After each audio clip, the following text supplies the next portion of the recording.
ದೆಹಲಿ ಮಾದರಿಯಲ್ಲಿ ಮತ್ತೊಂದು ಸ್ಫೋಟ ಸಂಭವಿಸಿದೆ.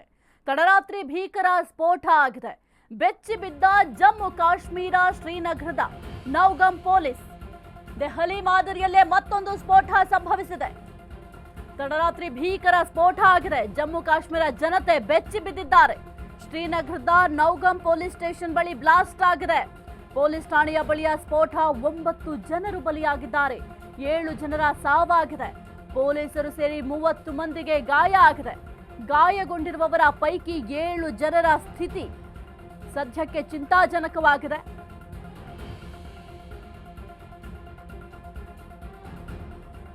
ದೆಹಲಿ ಮಾದರಿಯಲ್ಲೇ ಮತ್ತೊಂದು ಸ್ಫೋಟ ಆಗಿದೆ.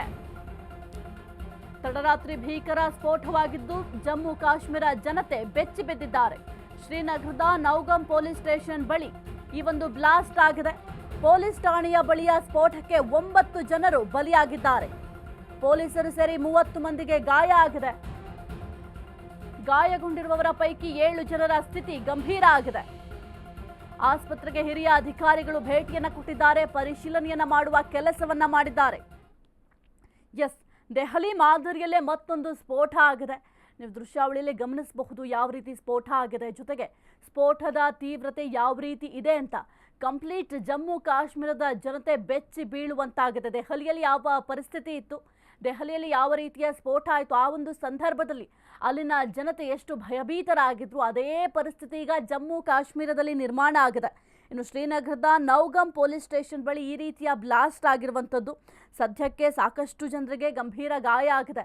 ಅವರನ್ನು ಆಸ್ಪತ್ರೆಗೆ ದಾಖಲು ಮಾಡುವ ಕೆಲಸವನ್ನು ಕೂಡ ಮಾಡಲಾಗಿದೆ. ಇನ್ನು ಆಸ್ಪತ್ರೆಗೆ ಹಿರಿಯ ಅಧಿಕಾರಿಗಳು ಭೇಟಿಯನ್ನು ಕೊಟ್ಟಿದ್ದಾರೆ. ಪರಿಶೀಲನೆ ಮಾಡುವ ಕೆಲಸವನ್ನು ಕೂಡ ಮಾಡಿದ್ದಾರೆ. ದೃಶ್ಯಾವಳಿಯಲ್ಲಿ ಗಮನಿಸ್ತಾ ಇದ್ದೀರಾ ಆ ಒಂದು ಸ್ಫೋಟದ ತೀವ್ರತೆ ಯಾವ ರೀತಿ ಇದೆ ಅಂತ. ಸ್ಟೇಷನ್ ಬಳಿ ಈ ರೀತಿಯ ಸ್ಫೋಟ ಆಗಿರೋದು ಸದ್ಯಕ್ಕೆ ಆ ಒಂದು ಜಮ್ಮು ಕಾಶ್ಮೀರ ಭಾಗದಲ್ಲಿ ಭಯದ ವಾತಾವರಣ ನಿರ್ಮಾಣ ಆಗಿದೆ. ಯಾಕೆಂದ್ರೆ ಅಷ್ಟು ದೊಡ್ಡ ಮಟ್ಟದಲ್ಲಿ ಸೌಂಡ್ ಕೂಡ ಆಗಿತ್ತು. ದೆಹಲಿಯಲ್ಲಿ ಯಾವ ರೀತಿ ಸೌಂಡ್ ಆಗಿತ್ತು, ಆ ಒಂದು ಸೌಂಡ್ ಕೇಳಿದ್ರೆ ನಮಗೆ ಭಯ ಆಗ್ತಿತ್ತು. ಅದೇ ರೀತಿಯಲ್ಲಿ ಜಮ್ಮು ಕಾಶ್ಮೀರದಲ್ಲಿ ಒಂದು ಸ್ಫೋಟ ಆಗಿದೆ. ಈ ಒಂದು ಸ್ಫೋಟದ ತೀವ್ರತೆಗೆ ಜನರು ಒಂದು ಕಡೆ ಬೆಚ್ಚಿ ಬಿದ್ದಿದ್ರೆ ಇನ್ನು 9 ಜನರ ಸ್ಥಿತಿ ಬಹಳ ಗಂಭೀರವಾಗಿದೆ ಎಂಬ ಮಾಹಿತಿ ಕೂಡ ಲಭ್ಯ ಆಗಿದೆ. ಆಸ್ಪತ್ರೆಗೆ ಹಿರಿಯ ಅಧಿಕಾರಿಗಳು ಕೂಡ ಭೇಟಿಯನ್ನು ನೀಡುವ ಕೆಲಸವನ್ನ ಮಾಡಿದ್ದಾರೆ. ಜೊತೆಗೆ ಆ ಒಂದು ಸ್ಥಳ ಪರಿಶೀಲನೆಯನ್ನು ಕೂಡ ಮಾಡಲಾಗ್ತಾ ಇದೆ. ಆಸ್ಪತ್ರೆಗೆ ಏನು ಹಿರಿಯ ಅಧಿಕಾರಿಗಳು ಭೇಟಿ ಕೊಟ್ಟಿದ್ದಾರೆ, ಅಲ್ಲಿರುವಂತಹ ಗಾಯಾಳುಗಳ ಆರೋಗ್ಯವನ್ನ ವಿಚಾರಿಸುವ ಕೆಲಸವನ್ನು ಕೂಡ ಮಾಡಿದ್ದಾರೆ. ಜೊತೆಗೆ ಯಾವ ಸಂದರ್ಭದಲ್ಲಿ ಈ ರೀತಿಯ ಸ್ಫೋಟ ಆಯಿತು, ಆ ಒಂದು ಸಂದರ್ಭದಲ್ಲಿ ನೀವು ಆ ಒಂದು ಸ್ಥಳದಲ್ಲಿದ್ರ, ಎಷ್ಟು ದೂರದಲ್ಲಿ ನಿಂತಿದ್ರಿ, ಅದೆಲ್ಲದರ ಬಗ್ಗೆ ಕೂಡ ಮಾಹಿತಿಯನ್ನ ಗಾಯಾಳುಗಳ ಬಳಿ ಕೇಳಿ ತಿಳ್ಕೊಳ್ತಾರೆ.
ವಶದಲ್ಲಿದ್ದ ಕೆಮಿಕಲ್ ಏಕಾಏಕಿ ಸ್ಫೋಟ ಆಗಿದೆ. ಫರೀದಾಬಾದ್ನಲ್ಲಿ ವಶಕ್ಕೆ ಪಡೆದಿದ್ದ ಸ್ಫೋಟಕ ಬ್ಲಾಸ್ಟ್ ಆಗಿದೆ. ಭಾರಿ ಪ್ರಮಾಣದಲ್ಲಿ ಅಮೋನಿಯಂ ನೈಟ್ರೇಟ್ ಅನ್ನ ವಶಪಡಿಸಿಕೊಂಡಿದ್ರು. ಸ್ವಲ್ಪ ಪ್ರಮಾಣದಲ್ಲಿ ಮಾತ್ರ ಪರೀಕ್ಷೆಗೆ ರವಾನಿಸಲಾಗಿತ್ತು. ಮತ್ತಷ್ಟು ಕೆಮಿಕಲ್ ಸ್ಟೇಷನ್ ನಲ್ಲಿ ಇರಿಸಲಾಗಿತ್ತು. ಇದೇ ಕೆಮಿಕಲ್ ಬ್ಲಾಸ್ಟ್ ಆಗಿ ಅವಘಡ ಸಂಭವಿಸಿದೆ. 9 ಜನರು ಬಲಿಯಾಗಿದ್ದಾರೆ. ಪೊಲೀಸರ ವಶದಲ್ಲಿದ್ದ ಕೆಮಿಕಲ್ ಏನಿದೆ ಅದು ಏಕಾಏಕಿ ಸ್ಫೋಟ ಆಗಿದೆ. ಫರೀದಾಬಾದ್ನಲ್ಲಿ ವಶಕ್ಕೆ ಪಡೆದಿದ್ದ ಸ್ಫೋಟಕ ಬ್ಲಾಸ್ಟ್ ಆಗಿದೆ. ಭಾರಿ ಪ್ರಮಾಣದಲ್ಲಿ ಅಮೋನಿಯಂ ನೈಟ್ರೇಟ್ ಅನ್ನ ಪೊಲೀಸರು ವಶಪಡಿಸಿಕೊಂಡಿದ್ರು. ಅಂದ್ರೆ 2900 kgಯಷ್ಟು ಒಂದು ಸ್ಫೋಟಕವನ್ನ ವಶಪಡಿಸಿಕೊಳ್ಳುವ ಕೆಲಸವನ್ನ ಮಾಡಿದ್ರು. ಮತ್ತಷ್ಟು ಕೆಮಿಕಲ್ ಸ್ಟೇಷನ್ ನಲ್ಲೇ ಇರಿಸಲಾಗಿತ್ತು. ಇದೇ ಕೆಮಿಕಲ್ ಬ್ಲಾಸ್ಟ್ ಆಗಿ ಈ ಒಂದು ಅವಘಡ ಸಂಭವಿಸಿದೆ. 9 ಜನರು ಈ ಒಂದು ಅವಘಡದಲ್ಲಿ ಸಾವನ್ನಪ್ಪಿದ್ದಾರೆ. ಪೊಲೀಸರ ವಶದಲ್ಲಿದ್ದ ಕೆಮಿಕಲ್ ಏಕಾಏಕಿಯಾಗಿ ಸ್ಫೋಟ ಆಗಿದೆ. ಫರೀದಾಬಾದ್ನಲ್ಲಿ ಸ್ಫೋಟಕಗಳನ್ನ ಪೊಲೀಸರು ವಶಪಡಿಸಿಕೊಂಡಿದ್ರು. ಅದರಲ್ಲೂ ಕೂಡ ಭಾರೀ ಪ್ರಮಾಣದಲ್ಲಿ ಅಮೋನಿಯಂ ನೈಟ್ರೇಟ್ ಇತ್ತು, ಅದನ್ನು ಕೂಡ ವಶಪಡಿಸಿಕೊಂಡಿದ್ರು. ಸ್ವಲ್ಪ ಪ್ರಮಾಣದಲ್ಲಿ ಮಾತ್ರ ಪರೀಕ್ಷೆಗೆ ರವಾನಿಸಲಾಗಿತ್ತು. ಮತ್ತಷ್ಟು ಕೆಮಿಕಲ್ ಸ್ಟೇಷನ್ನಲ್ಲೇ ಇರಿಸಲಾಗಿತ್ತು. ಇದೇ ಕೆಮಿಕಲ್ ಬ್ಲಾಸ್ಟ್ ಆಗಿ ಈ ಒಂದು ಅವಘಡ ಸಂಭವಿಸಿದೆ. 9 ಮಂದಿಯ ಪ್ರಾಣ ಹೋಗಿದೆ.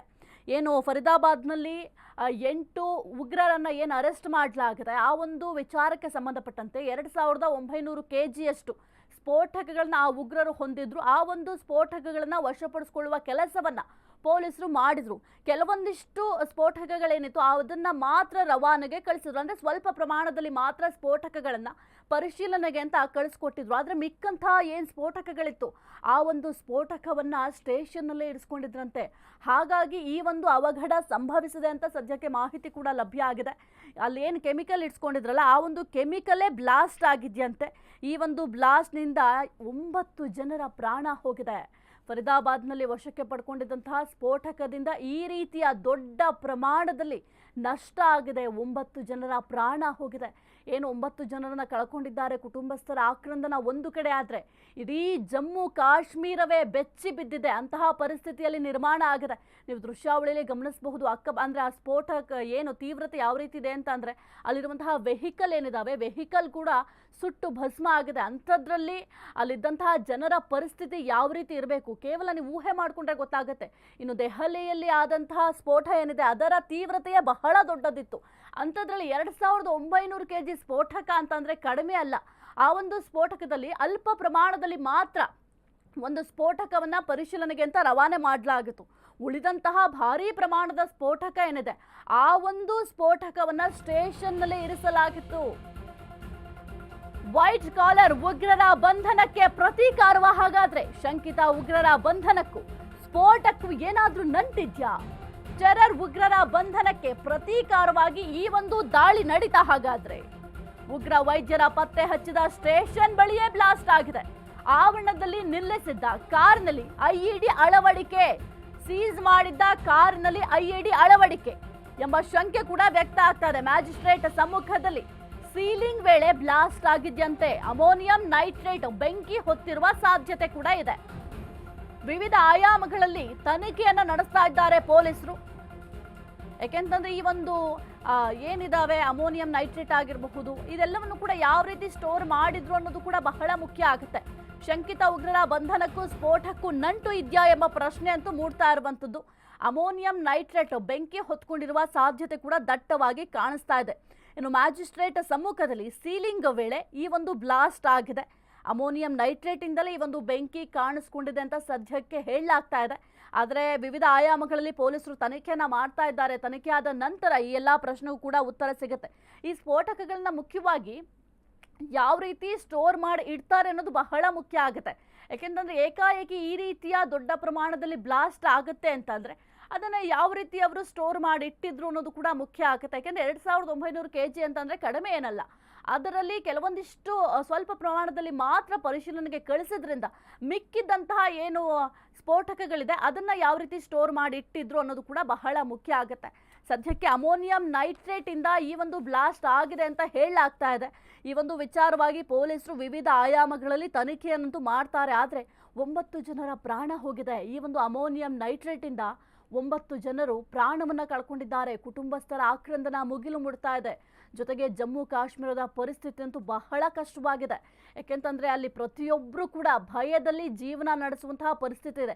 ಈ ಹಿಂದೆಯೂ ಕೂಡ ಅಲ್ಲಿ ಅದೇ ರೀತಿ ಇತ್ತು. ಯಾಕೆಂತಂದ್ರೆ ನಿಮ್ಗೆಲ್ರಿಗೂ ಕೂಡ ಗೊತ್ತಿದೆ ಅಲ್ಲಿ ಯಾವ ರೀತಿ ಪರಿಸ್ಥಿತಿ ಇದೆ ಅಂತ. ಒಂದು ಕಡೆ ಉಗ್ರರು ಎಲ್ಲ ಬಂದು ಅಟ್ಯಾಕ್ ಮಾಡ್ತಾರೋ ಅನ್ನೋ ಭಯ ಇದೆ, ಮತ್ತೊಂದು ಕಡೆ ಈ ರೀತಿಯ ಸ್ಫೋಟ ಆಗಿದೆ. ನೌಗಾಮ್ ಸ್ಟೇಷನ್ ಬಳಿಯೇ ಕೆಮಿಕಲ್ ಬ್ಲಾಸ್ಟ್. ಸುಮಾರು 390 kgಯಷ್ಟು ಕೆಮಿಕಲ್ ಸ್ಫೋಟ ಆಗಿದ್ಯಂತೆ. ಅಮೋನಿಯಂ ನೈಟ್ರೇಟ್ ಸ್ಫೋಟಗೊಂಡಿರುವ ಶಂಕೆ ಕೂಡ ವ್ಯಕ್ತ ಆಗ್ತಾ ಇದೆ. 4 ದಿನಗಳ ಅಂತರದಲ್ಲೇ ಮತ್ತೊಂದು ಸ್ಫೋಟ ಆಗಿದೆ.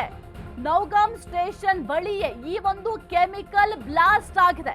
ಸುಮಾರು 390 kgಯಷ್ಟು ಕೆಮಿಕಲ್ ಸ್ಫೋಟ ಆಗಿದೆ. ಅಮೋನಿಯಂ ನೈಟ್ರೇಟ್ ಸ್ಫೋಟಗೊಂಡಿರುವ ಶಂಕೆ ಕೂಡ ವ್ಯಕ್ತವಾಗ್ತಿದೆ.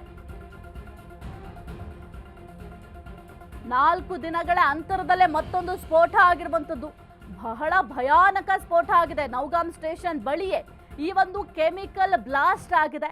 ಇಡೀ ಜಮ್ಮು ಕಾಶ್ಮೀರ ಬೆಚ್ಚಿ ಬೀಳುವಂತಾಗಿದೆ. ಇನ್ನು ದೆಹಲಿಯಲ್ಲಿ ಯಾವ ಮಾದರಿಯಲ್ಲಿ ಸ್ಫೋಟ ಆಯಿತು, ದೆಹಲಿಯ ಪರಿಸ್ಥಿತಿ ಯಾವ ರೀತಿ ಇತ್ತು, ಅದೆಲ್ಲವೂ ಕೂಡ ನಿಮಗೆ ಗೊತ್ತಿದೆ. ಅದೇ ರೀತಿ ಈಗ ಜಮ್ಮು ಕಾಶ್ಮೀರದ ನೌಗಾಮ್ ಸ್ಟೇಷನ್ ಬಳಿಯೂ ಕೂಡ ಬ್ಲಾಸ್ಟ್ ಆಗಿದೆ. ಸುಮಾರು 390 kgಯಷ್ಟು ಕೆಮಿಕಲ್ ಸ್ಫೋಟ ಆಗಿರುವ ಸಾಧ್ಯತೆ ಇದೆ.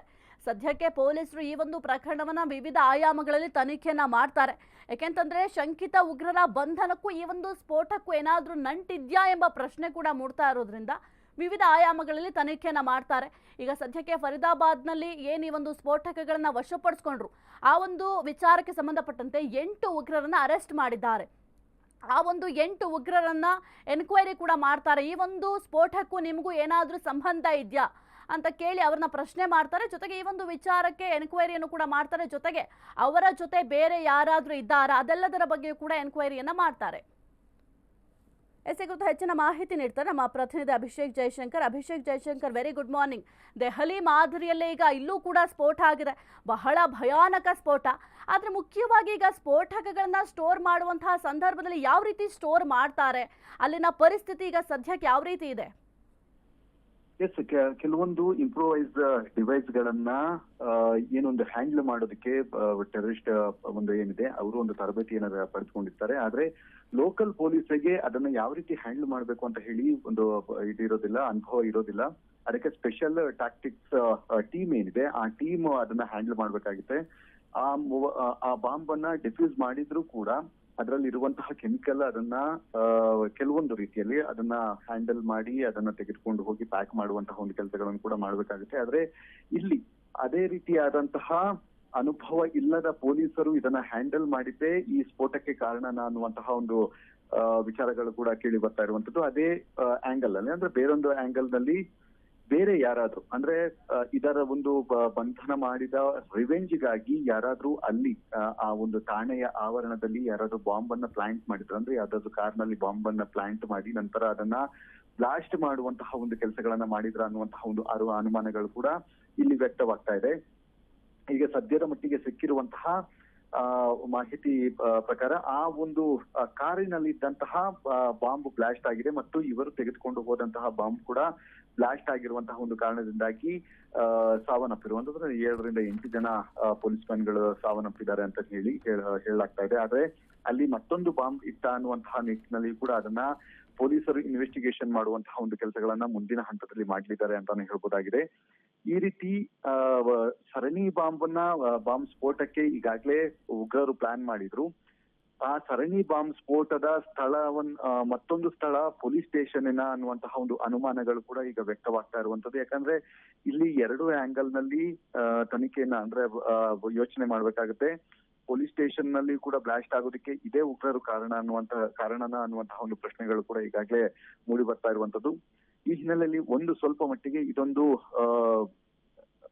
ಹೆಚ್ಚಿನ ಒಂದು ಗಂಭೀರತೆಯನ್ನ ಪಡೆದುಕೊಂಡಿರುವಂತದ್ದು. ಹೀಗಾಗಿ ಯಾವ ಬಾಂಬ್ ಅನ್ನ ಹ್ಯಾಂಡಲ್ ಮಾಡಿದ ತಪ್ಪಾಯ್ತಾ ಅಥವಾ ಬೇರೆ ಏನಾದ್ರು ಬಾಂಬ್ಗಳನ್ನ ಇಟ್ಟಿದ್ರ ಅಥವಾ ಆ ಬಾಂಬ್ ಇನ್ನೂ ಕೂಡ ಆಕ್ಟಿವ್ ಆಗಿದೆಯಾ ಅನ್ನುವಂಥದ್ದು ಕೂಡ ಇಲ್ಲಿ ಬಹುಮುಖ್ಯವಾಗಿ ನೋಡ್ಬೇಕಾಗುತ್ತೆ. ಇದನ್ನ ಸದ್ಯದ ಮಟ್ಟಿಗೆ ಅಲ್ಲಿರುವಂತಹ ವ್ಯಕ್ತಿಗಳು ಅಂದ್ರೆ ಬದುಕುಳಿದಂತಹ ವ್ಯಕ್ತಿಗಳ ಒಂದು ಶುಶ್ರೂಷೆ ನಡೀತಾ ಇರುವಂತದ್ದು. ಆದ್ರೆ ಮುಂದಿನ ಹಂತದಲ್ಲಿ ಅಂದ್ರೆ ಇದು ಆದ ಬಳಿಕ NIA ಅಧಿಕಾರಿಗಳು ಕೂಡ ಇಲ್ಲಿಗೆ ಆಗಮಿಸ್ತಾರೆ.